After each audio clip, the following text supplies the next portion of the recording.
this is technically our season finale right here. Okay. And then we have 5 more to drop, including this one. And then that'll complete season 1. See that roll into season 2, man. Keep it going, keep it growing. Make it better every time.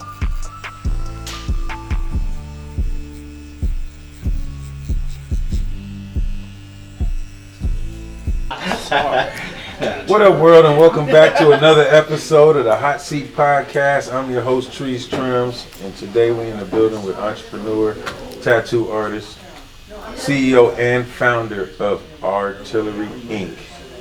Welcome to the show, my man. Thanks for having me.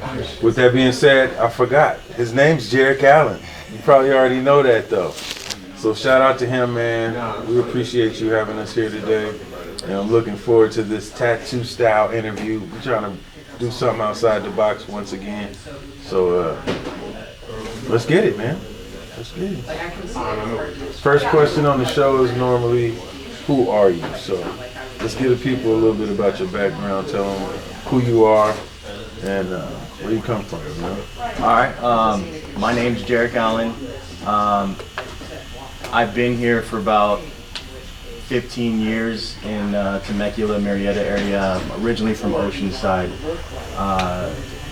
Tree and I run in the same circle.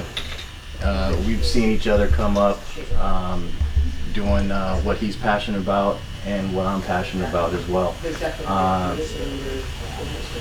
I'm now the owner of multiple shops in the area. Currently making my way out to Northern California. I'm a believer of God and a father, husband, and mentor to a lot of these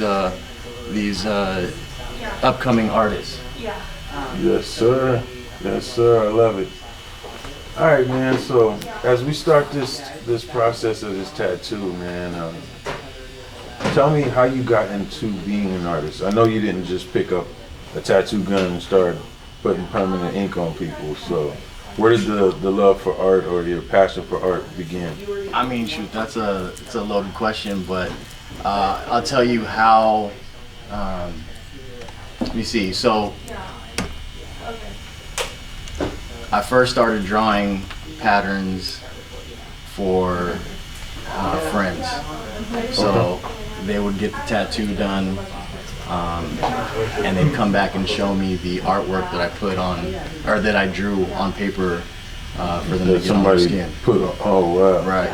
So I had no thoughts or ambitions of becoming a tattoo artist then. I was just drawing all the time. I worked at, I worked my 9-to-5 jobs, and I would sit at my desk and draw. Mm-hmm. And then finally an opportunity arose, and I took or started an apprenticeship that didn't last.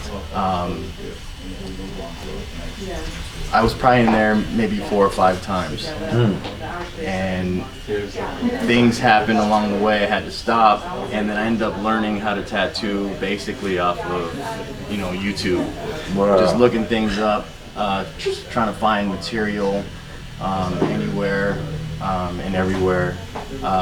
Started tattooing on grapefruits, and so that's real. People really do that. Yeah, tattooing on grapefruits is a thing. I still have my apprentices tattoo on grapefruits. They're over there working on some right now. But really? Yeah.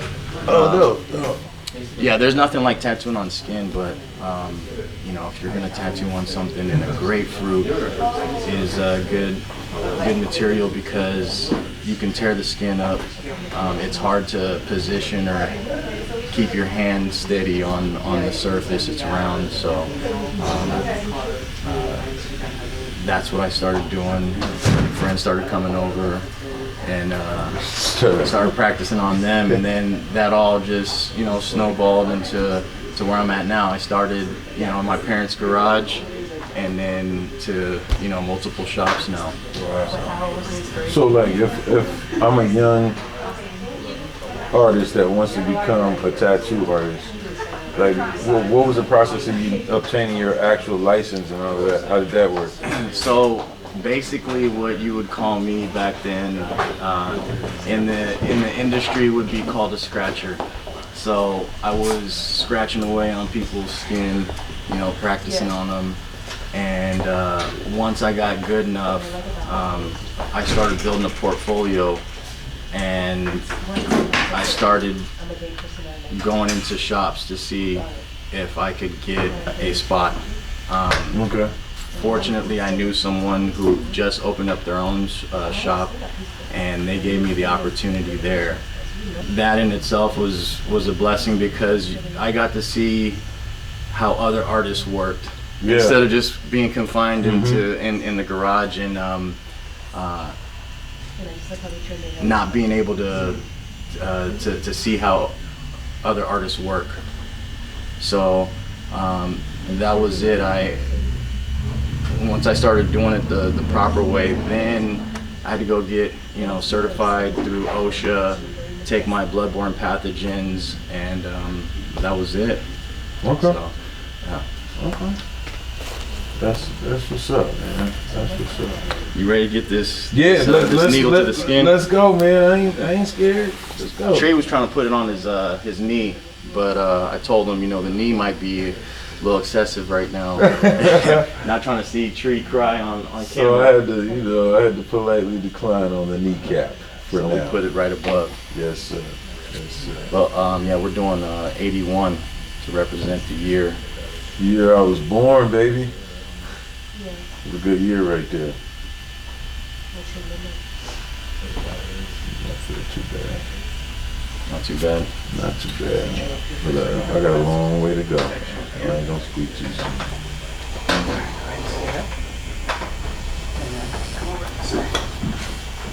So, transitioning from a tattoo artist into an ownership space, how did that work for you? Because I mean, you already mentioned you have 4 different locations. So, and that happened for you really quick. So let's talk a little bit about that. So when I started working in the shop, the shop owner, one of the partners, was a artist and a business owner as well.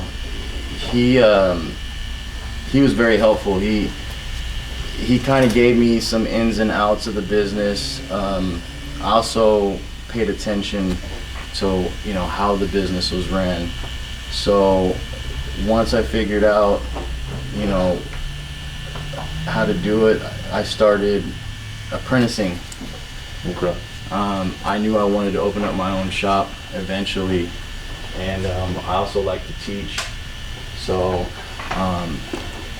well, not that I like to teach, but, you know, It's kind of part of mastering your craft, wouldn't you say? Right. I mean, people would come to me and ask me how, you know, I got into this and what they could do. So I kind of feel people out and, you know, get to know them and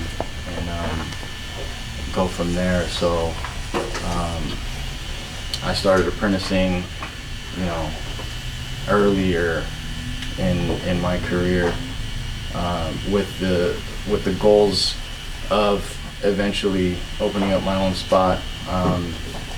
Ramon back here, he was actually the second person I apprenticed, and Okay. he's successfully tattooing as well. So It's got to be pretty gratifying, though, to help somebody along the way of their journey to becoming what they're passionate about, and then actually see them in the shop thriving. That's got to be rewarding for you as a tattoo artist. no, it definitely is rewarding to see you know, people that are like-minded and want to accomplish the same things that you want to accomplish. And I mean, it definitely makes it easier. But you know, I watch Ramon. I'm in here with him, and we always reminisce about when he first started, and what he had to do, what I had to do, and what you know, what we had to endure.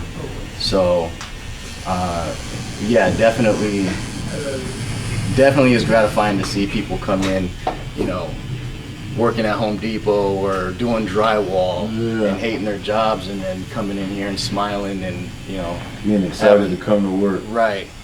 Having a certain glow about them. So.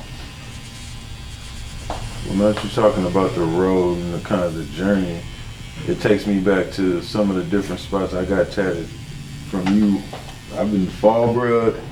I've been inside. What was those? The housing complex with the businesses down there, and it was a beauty. Harvesting. Yeah. You were tatting out of there. Yeah. You've seen. Yeah, you've been everywhere I've been. So, you got to see the journey. But yeah, you know, I was. This is pretty much like barbering. In the same aspect is that you can do this, you can take this trade, and you can do this anywhere in the world. You can do it, you know, you can do it in a shop, you can do it in a private studio, you can do it, you know, from home, as long as everything is up to par with cleanliness. With something like this, you know, and barbering also, I'm sure, you just have to be aware of who you're inviting into your home and into your space. Absolutely. So, as long as you're, you know, it's a catch-22. So. You have to be a good judgment of character. Absolutely. Right. So, but yeah, I mean, I've been everywhere. So. So with the 4 shops, how does that work? Like, you know, what are some of the pluses and maybe some of the difficulties of maintaining 4 different shops? Do you bounce around to all of the different shops to work, or how does that whole thing break down? Well, since I last seen you, we've gotten 2 more shops, so it's 6 shops now. So. Y'all hear that? Yeah. Let's give a round of applause for that, man. Artillery Inc. doing major things, bro. Salute that. So we've got 6 shops now, and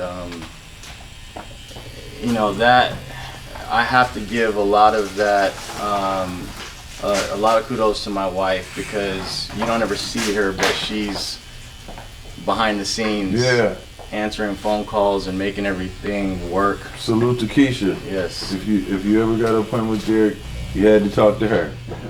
So she's a big part in all this. It's kind of, it's you know,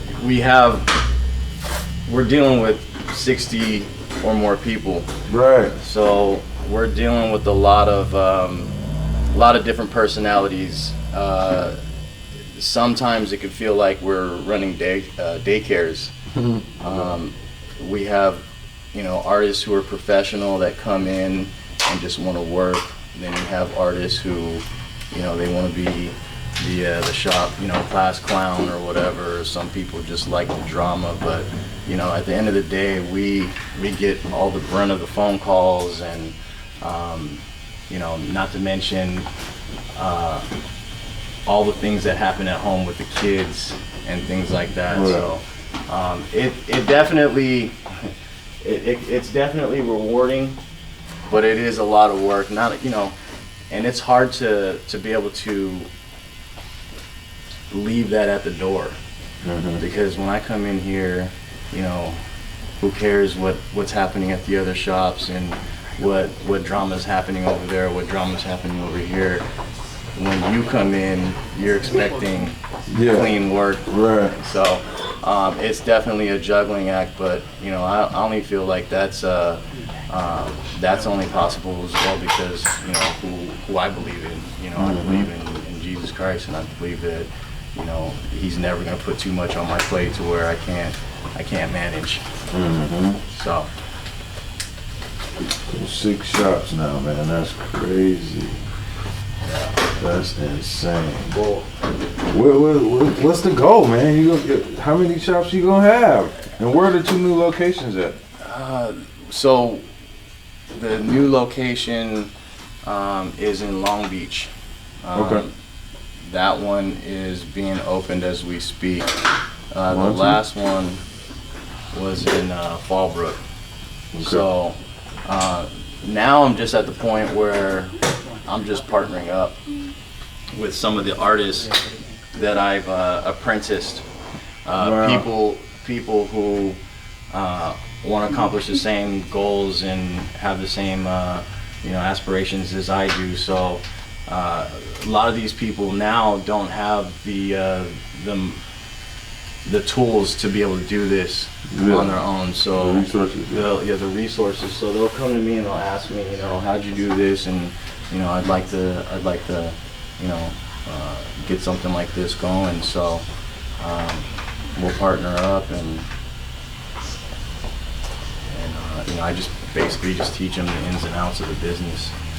That's cool that you do that too, because a lot of people, especially like when it's like an apprentice situation. I was an apprentice at a barbershop, and you feel a certain amount of loyalty to that shop coming up, but there are bigger goals in mind as far as like getting your own shop or creating your own brand.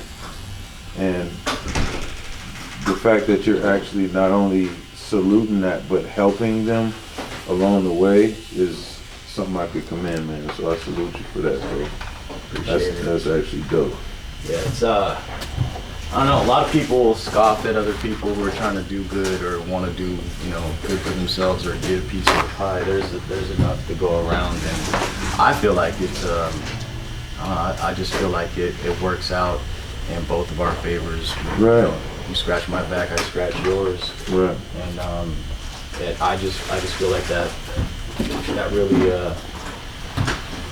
really helps. So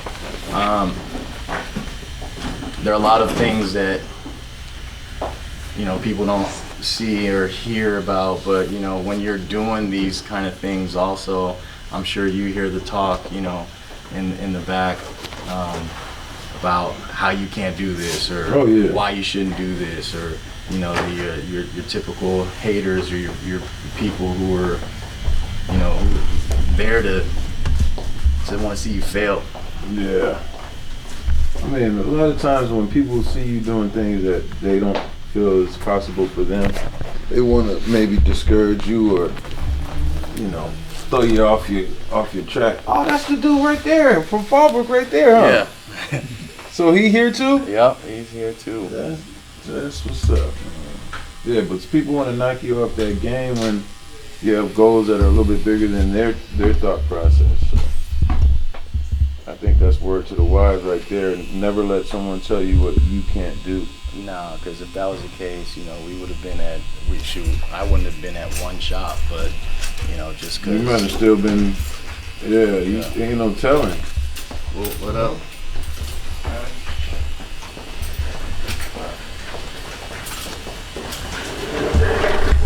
Yeah, when I wanted to open up shop number 2, it was like, man, you can't do that.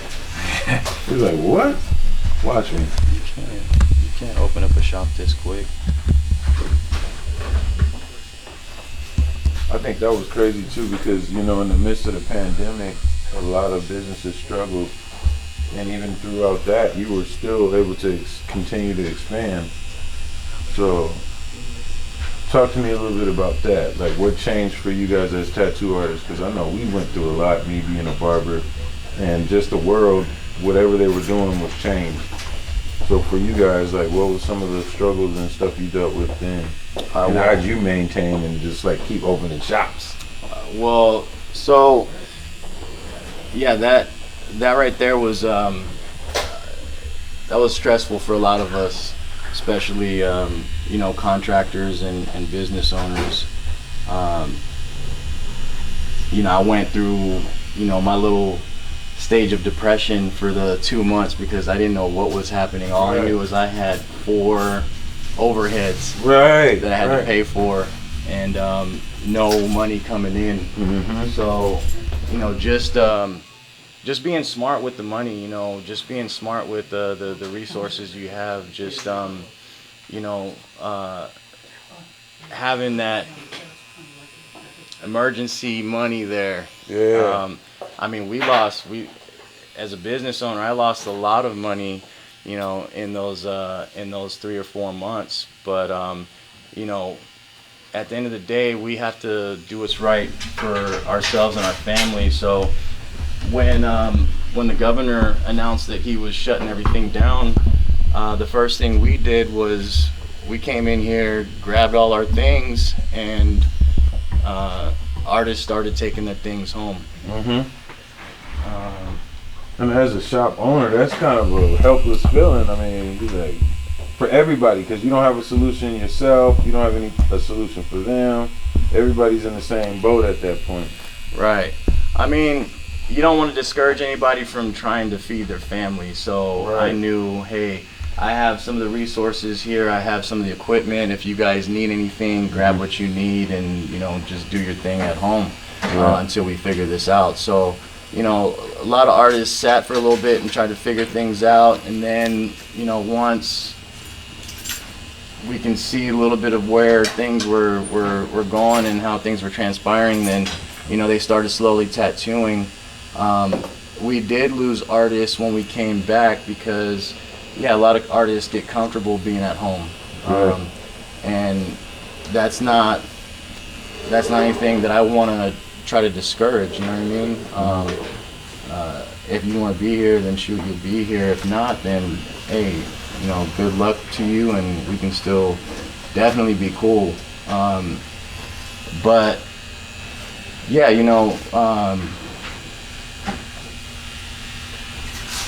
it actually worked out because everybody was getting stimulus checks.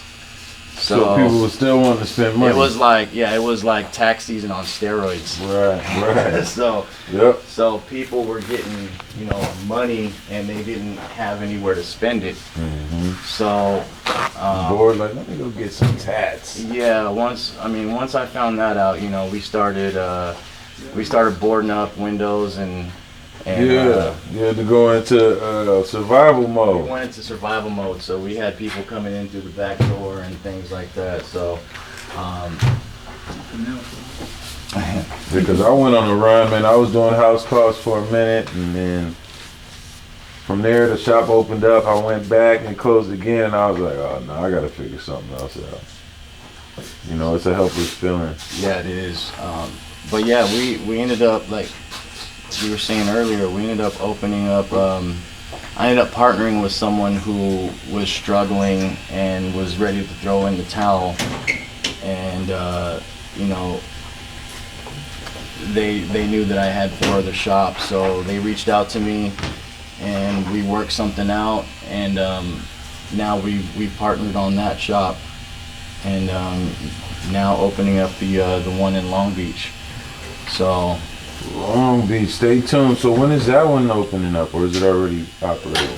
We're in the last stages of all the paperwork. I mean, it's out there, different county, different rules. So we're just waiting on the final paperwork to go through. So I think by early March we should be ready to go. So I'll be out there, 2 or 3 days out of the month. I just jump around from shop to shop. That's actually kind of cool that you're able to do that too. It allows you to kind of spread your business, not just personally, but the brand, by being, visual. Sometimes you go to places and you're not able to see the owner, or at least have access and maybe even get a tattoo from them. So that's kind of a cool way to do it. Right. It's also good to show face and let people know, hey, I'm in the building, man. Right. What's going on over here? Yeah, what I learned was there's no chill for me. A lot of these guys want to see you in the trenches with them. Yeah. They don't, and I can't blame them. You know what I mean? This is something that I've found that I'm passionate about. And I don't mind being here. This is, I can wake up and know that, it's going to be a good day because I get to do, art. I get to put something on somebody and chop it up with them, make connections and things like that. But also the people who I work with. So, I love to golf. And oh man, I wish we got to play today. Right? Yeah, the weather sucks right now. but you know, I've been doing this 12 years solid, and you know, when I first started, I was working, you know, 12 hours a day, not even realizing that it was 12 hours, but just, you know, just putting this first and my craft and learning and trying to get better and push myself. And I think now it's paid off, and you know, I'm able to go and do things that I thought that I'd never be able to do. So shout out to the family, because they had to make that sacrifice to let you kind of zone out and really get to this level to where now you guys are more in a comfortable space where you can spend more time with them and, you know, balance work and family and stuff. So that's good. Right. Yeah, I mean, It takes a special family to be able to do that, because I know I spend a lot of hours in the shop, and I know how that can affect, you know, your personal life. So it's hard to juggle it all. And like you said, when you come in here, nobody cares. You just want a good tattoo. right. That's it. When the pandemic hit, I was like, y'all, stuck. So I started doing house calls. And then shop open, I went back. And then when it closed again, I started going back to the house calls with one of my clients. I was doing a house call there. I cut him and his 3 sons, and he was like, man, I'm gonna have to move. I'm gonna have to rent this house out or sell it. And I'm like, what? So, you know, for a long time, he wasn't getting no money from, you know, he didn't have no code to put in or nothing for EDD or nothing, right? Right. When we finally got it, I got like 10 bands. So it was all back pay. So I took the 10 bands and got the house. Oh, wow.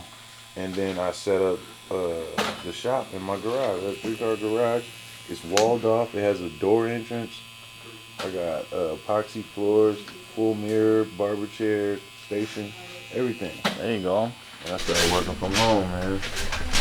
And it worked out because you know, the kids ain't got to go to school. Like, we had to figure it out. Yeah, So it worked out perfect.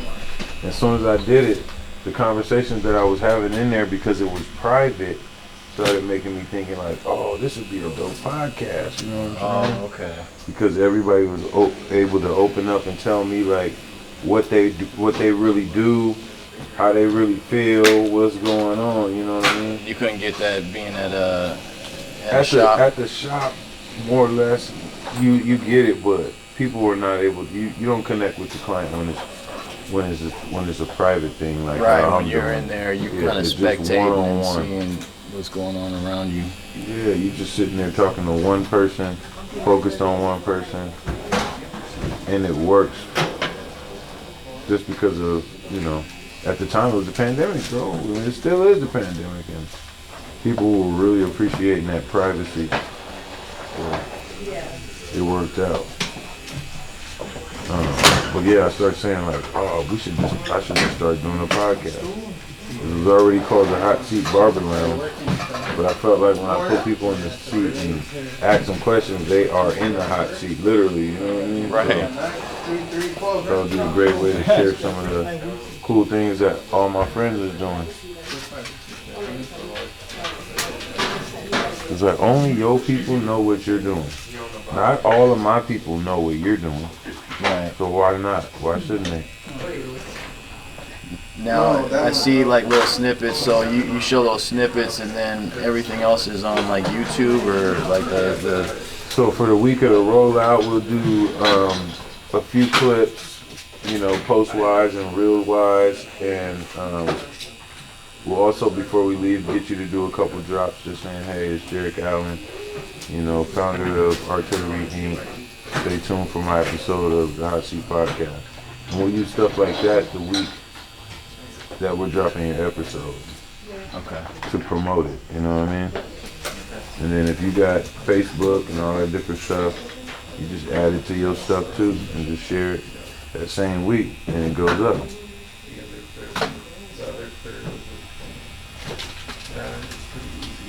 Yeah, this Oh, for real? Yeah. Okay, cool. All right, well, that brings us up into our. We have a session called Rapid Fire.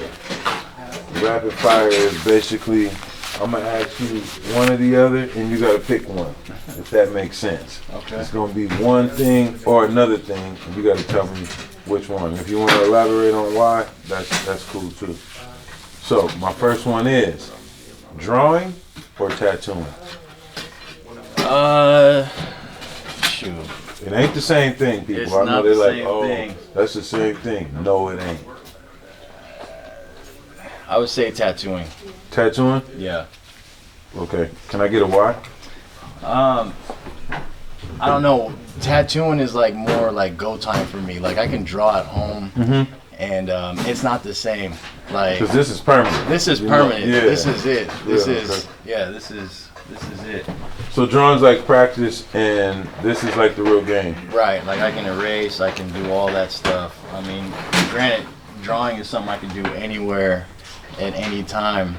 But when I'm tattooing, I feel like, this has to be right. Right. So, okay, so the next one is TV or podcast. I'd say podcast. Okay. That's what's up. I like to hear that. Nobody's answered TV yet. They all say podcast. Yeah, TV. I think that's the new wave. Podcast Everything's is changed, legit.